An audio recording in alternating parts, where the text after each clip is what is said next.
Energija sadašnjeg trenutka, moć koja mijenja sve. Postoji samo jedan trenutak koji zaista postoji, sadašnji trenutak. Sve što je bilo postoji samo u tvojem sjećanju. Sve što tek dolazi postoji samo u tvojoj mašti. Ali moć da promijeniš svoj život postoji samo ovdje i sada. Kada postaneš svjestan trenutka, počinješ živjeti u vibraciji stvaranja, mira i povezanosti sa sobom. Jer sadašnji trenutak nije samo vrijeme. To je energija. To je prostor u kojem univerzum diše zajedno s tobom. Prvi korak. Uvid. Sada je jedino stvarno. Koliko puta si u mislima otišao u prošlost i oživio stari bol? Koliko puta si ušao u budućnost, brinući se o stvarima koje se još nisu dogodile? Na taj način, tvoja energija odlazi tamo gdje te nema. Tvoje tijelo je ovdje, ali tvoj luta između juče i sutra. A upravo zato mnogi ljudi ne osjećaju mir, jer nisu prisutni. Ali kada se vratiš u sadašnji trenutak, vratiš se sebi.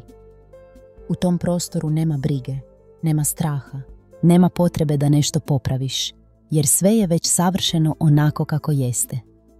Drugi korak. Sada je tačka moći. Sve što želiš manifestovati, možeš stvoriti samo iz ovog trenutka. Ne sutra, ne jednog dana. Jer budućnost ne nastaje iz budućnosti, ona nastaje iz sada. Zamisli da je tvoj sadašnji trenutak sjeme. Ako u njega posadiš misao mira, rašće mir. Ako posadiš sumnju, rašće strah. Zato svaki put kad osjetiš nemir, zastani i udahni. Vrati se u tijelo, u disanje, u prisutnost. Tu leži tvoja moć. Treći korak. Energija prisutnosti mijenja tvoju stvarnost. Kada si potpuno prisutan, tvoje misli se usklađuju s tvojom dušom. U tom stanju možeš osjetiti jasnoću, intuiciju, inspiraciju. Zato su najveće odluke i najdublji mir uvijek rezultat tišine. Univerzum ti ne govori kroz buku, već kroz tihe impulse, kroz osjećaj, unutrašnji glas, znak ili sinkronicitet. Ali da bi ih čuo, moraš biti prisutan. Prisutnost je antena kroz koju primaš poruke iz viših dimenzija. Četvrti korak. Kako da ostaneš u sadašnjem trenutku? Nije potrebno satima meditirati. Dovoljno je da nekoliko puta dnevno zastaneš i pitaš se: gdje je sada moj Ako je u prošlosti, vrati ga. Ako je u budućnosti, spusti ga ovdje. Osjeti stopala na zemlji. Udahni i reci sebi: sada sam ovdje. Sve je u redu. Svaki put kad to učiniš, tvoja energija se vraća iz raspršenosti u cjelovitost. Postaješ magnet za mir, obilje i ljubav. Peti korak. Moć sada mijenja tvoju vibraciju. Kada si u sadašnjem trenutku, ne vibriraš iz straha ili potrebe. Vibriraš iz zahvalnosti i svjesnosti. I tada se tvoje manifestacije ubrzavaju. Jer univerzum ne reaguje na tvoje želje iz prošlosti, niti na tvoje planove iz budućnosti. On reaguje na tvoju vibraciju u ovom trenutku. Zato nije važno šta želiš, nego ko si dok to želiš.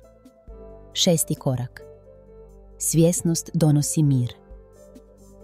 Biti prisutan znači biti svjestan da je sve prolazno. I bol i sreća, i izazov i uspjeh. Kad to znaš, prestaješ se boriti sa životom. Tada dopuštaš da se sve odvija prirodno, bez otpora. Svjesnost ti ne donosi savršen život, ali ti donosi mir u svakom trenutku života. A mir je ono što svi traže, iako ga zovu drugim imenom. Zato, kad god osjetiš napetost, stres ili sumnju, zastani. Vrati se sadašnjem trenutku. Udahni i znaj, ovdje i sada, sve je dobro. Jer sadašnji trenutak nije samo vrijeme. To je vrata kroz koja ulazi tvoja snaga, tvoja ljubav i tvoje iscjeljenje. Sada je tvoja moć. Sada je tvoj život. Ako ti je ovaj video donio mir, inspiraciju ili snagu, podrži kanal Put do uspjeha tako što ćeš se pretplatiti, kliknuti na zvonce i podijeliti ovaj video s nekim kome bi mogao pomoći. Tvoja podrška pomaže da zajedno širimo svjetlost, vjeru i svijest. Zapamti, svaka tvoja misao je sjeme promjene.